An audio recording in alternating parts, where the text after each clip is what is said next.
В документалната поредица «Фолклорът» търсим живите следи на фолклорното ни минало в живота днес.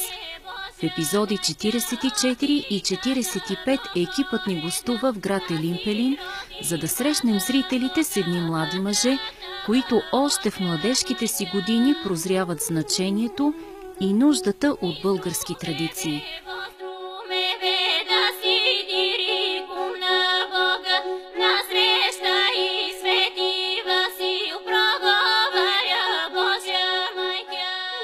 През изминалото десетилетие в този град по Коледа те са най-желаните гости, защото те са елинпелинските коледари.